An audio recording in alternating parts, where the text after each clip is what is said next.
Meus caros, o assunto do momento é o das tretas sobre a habitação.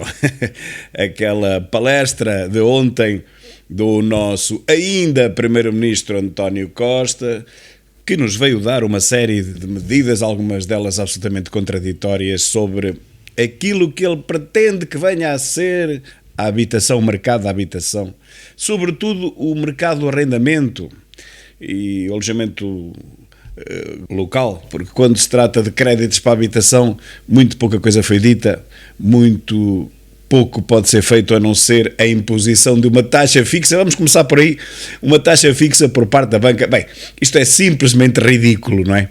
A banca ser obrigada, e este ser obrigado já tem muito que se lhe diga, reparem, é uma coisa muito socialista, muito comunista, toda a gente é obrigado a fazer coisas, no país da liberdade, da democracia, afinal de contas todos têm que ser obrigados a qualquer coisa, menos a trabalhar, isso aí é que ninguém é obrigado a... Mas obrigar a banca a oferecer uma taxa fixa é simplesmente risível, porque não se diz qual é a taxa, nem se poderia dizer. Portanto, um banco pode, sim senhor, oferecer uma taxa fixa de 15%, 20% ao ano, quer dizer, ninguém a ela irá recorrer.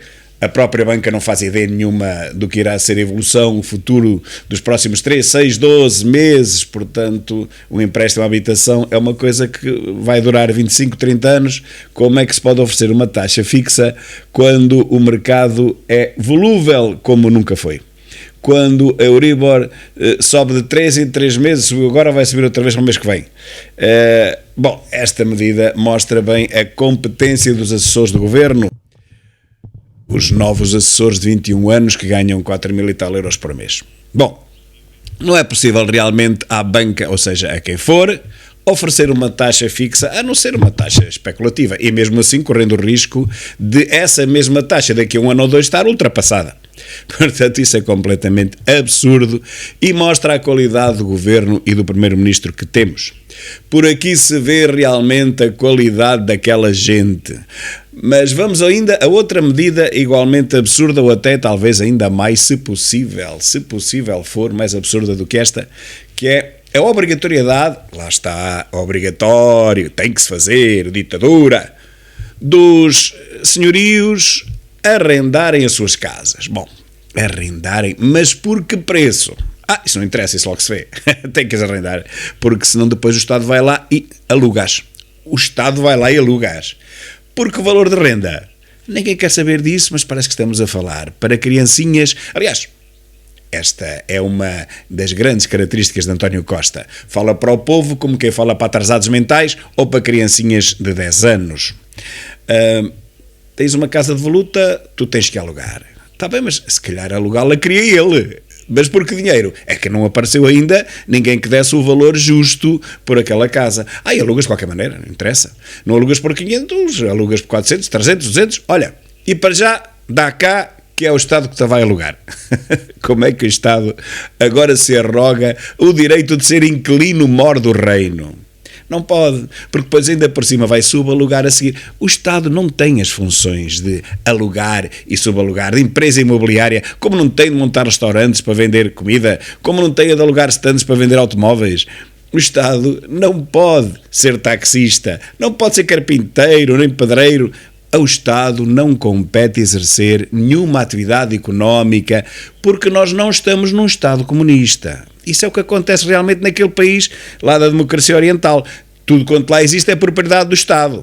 E os cidadãos são apenas joguetes, são apenas peças, peões, naquele imenso puzzle, tabuleiro, naquele jogo, que é o Estado comunista. Bom, mas em Portugal não há ainda comunismo. Quer dizer, parece que ainda há. Acho que ainda há aí qualquer coisa. É o último país da Europa onde existe. Mas o Estado não é. Ou pelo menos diz que não é. Mas na prática tenta-o ser. O Estado está a querer enverdar pela atividade económica adentro. Ou seja, está a tentar nacionalizar alguns setores da economia, como o mercado do arrendamento, para depois subalugar. É negócio. É uma atividade económica banal, mas o Estado está proibido de exercer, a não ser que nacionalize todas as casas de volutas. E é melhor não dar ideias ao Partido Socialista sobre esse assunto, porque eles têm realmente a maioria absoluta naquela casa que eles chamam da democracia. Portanto, se lhes der na cabeça, eles nacionalizam mesmo tudo o que quiserem. Meus caros, chegámos a este ponto. Este povo português é tão distraído que deu maioria absoluta aos maiores incompetentes que até hoje estiveram em algum governo após o 25 de Abril. Então, teoricamente, eles podem realmente nacionalizar as casas de volutas, por que não? E os carros que estão parados nas garagens? E os terrenos que não estão cultivados? Um Estado capturado pelo socialismo, com maioria absoluta, pode nacionalizar o que quiser. Como fez com a TAP, como fez com a EFASEC, como fez com o Novo Banco. E reparem que apenas nestes 3 negócios o Estado perdeu dezenas de milhares de milhões de euros. Mas não foi o Estado que os perdeu, realmente fomos nós. Fomos nós, porque o Estado não produz riqueza. São os cidadãos que a produzem e depois entregam ao Estado em forma de impostos diretos e indiretos, mais de metade dela. Portanto, como vemos, de cada vez que o Estado se mete na economia faz asneiras. Da grossa. E agora quer meter-se no mercado de arrendamento. Meus caros, o artigo número 62 da Constituição proíbe terminantemente o Estado de se apropriar, se apoderar da propriedade privada, mas bem sabemos que isso não quer dizer nada, porque quando se nacionaliza também é exatamente isso que está a fazer.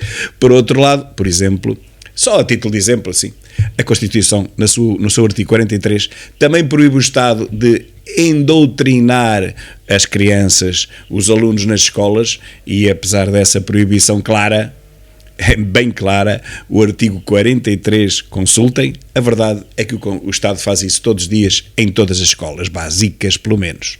Ora, é claro que os cidadãos são sempre livres para recorrer aos tribunais, claro, mas os tribunais ainda são mais livres de não resolverem nada, de demorarem décadas para resolver, seja o que for. Portanto, na prática, todos os atropelos à lei são permitidos, todas as atrocidades são permitidas por este Estado socialista, desde que ele se lembre de as cometer, todas elas ficarão efetivas até que um tribunal daqui a 20 anos descubra que aquilo é falso, é mentira, e portanto deitar isso tudo abaixo. Entretanto, a nossa vida já passou, a dos idosos já passou, a vida do senhorio já passou, e portanto aquilo que é ilegal fica na mesma como efetivo e definitivo.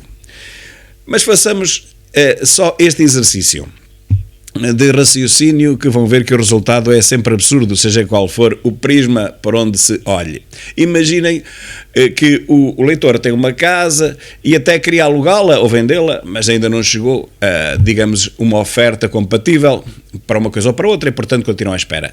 Como aqui, por exemplo, nas cidades do interior, temos mais de 300 casas, apartamentos para alugar com placas a dizer vende-se, e a verdade é que se vende 1 ou 2 por ano, o resto fica lá tudo cada vez a mais. Bom, não aparecendo clientes, não aparecendo uma oferta, o proprietário está no seu direito de não vender. Era o que faltava. Ainda não estamos, como digo, num país comunista. Ora, a partir de agora, o apartamento está devoluto, e agora imagino aqui, na pequena cidade onde eu moro, no interior, onde há 300 apartamentos à venda, não se consegue vender nenhum, chega o Estado e diz: estes 300 apartamentos são meus, sou eu que os vou gerir, agora vou alugá-los a quem eu quiser. Tomem lá um X de renda. Que X é esse? Bom, é o X que o Estado entender. Se entender que sejam 100 euros por um apartamento, pois será. E depois o senhorio. Vamos imaginar este absurdo. O senhorio seria obrigado a alugar o apartamento devoluto, porque está à espera de ser vendido, seria obrigado a alugá-lo ao Estado por, imagine-se, 100 euros. O Estado, entretanto, vai subalugá-lo. Vamos ver como. Mais à frente. A quem? A famílias, às mesmas famílias de sempre, as que têm um rendimento bruto muito baixo, e portanto a quem vai dar um subsídio de 200. Bem, imaginando nós que não irá dar um subsídio superior à renda, mas eu já acredito em tudo, também só faltava esta, ao fim e ao cabo, acabam por essas famílias pobres, permanentemente pobres, por autoescolha, sempre as mesmas, sinalizadas, as mais pobres, aquelas que se recusam a trabalhar, aquelas que trabalhavam antes nas feiras, agora já nem isso, aqueles que estão no centro de emprego à espera de emprego, e por muito que lhe ofereçam empregos, eles nunca aceitam, portanto, continuam sempre ali encostados às paredes. Há quem não goste que eu diga isto, mas eu digo na mesma. Aquelas 6.000, 7.000 pessoas que estão aqui nesta região do interior encostadas à espera no centro de emprego, são essas que continuam, que vão beneficiar dessas casas. Uma casa que poderia valer 500 euros de renda, mas como não há ninguém que consiga, aqui neste interior, consiga dar 500 euros de renda, o Estado fica com a casa provavelmente por 100 ou 200, e depois aluga a essas pessoas que estão habituadas a não trabalhar, a não pagar impostos, a nada fazer, ou as tais famílias numerosas que vivem naqueles eco-resorts, em eco-resorts ao ar livre, sem condições nenhumas de habitabilidade, mas às quais nunca são retirados os filhos pela CPCJ, esses não. É para essas pessoas, para essas comunidades, para esses cidadãos que estas casas irão. Casas que os senhorios nunca na vida arrendariam a essa gente. Nunca na vida. Porque já sabem que as vão destruir em pouco tempo. Não estão sequer habituados a viver em apartamentos. Estão habituados a viver ao ar livre, na natureza, cães, gatos, burros, cavalos, e vão para os apartamentos, muitas vezes apartamentos bons, em prédios novos. Portanto, se é isso que o Estado está à espera de fazer, bom, parabéns, bate palmas, porque realmente vai arranjar aqui um problema que não tem solução. Dei-vos um exemplo do que se passa no interior. Nas grandes cidades já toda a gente sabe o que vai acontecer, é bola, porque no fundo, o que vai acontecer é zero.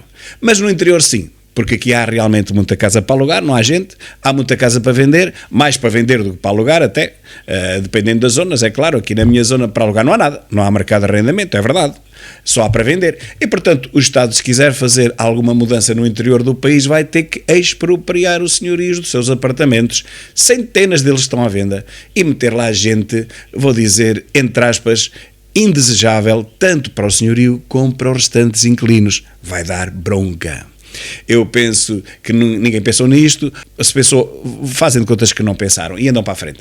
No final, deixo-vos uma boa notícia, pelo menos é a minha percepção, que é a seguinte: isto não vai dar nada, como todas as medidas pavoneantes, espampanantes deste governo dão em bola. Isto é só conversa, para boi dormir, como diz o brasileiro, ou para inglês ver, como dizem os portugueses. Nada daquilo vai ter a mínima funcionalidade.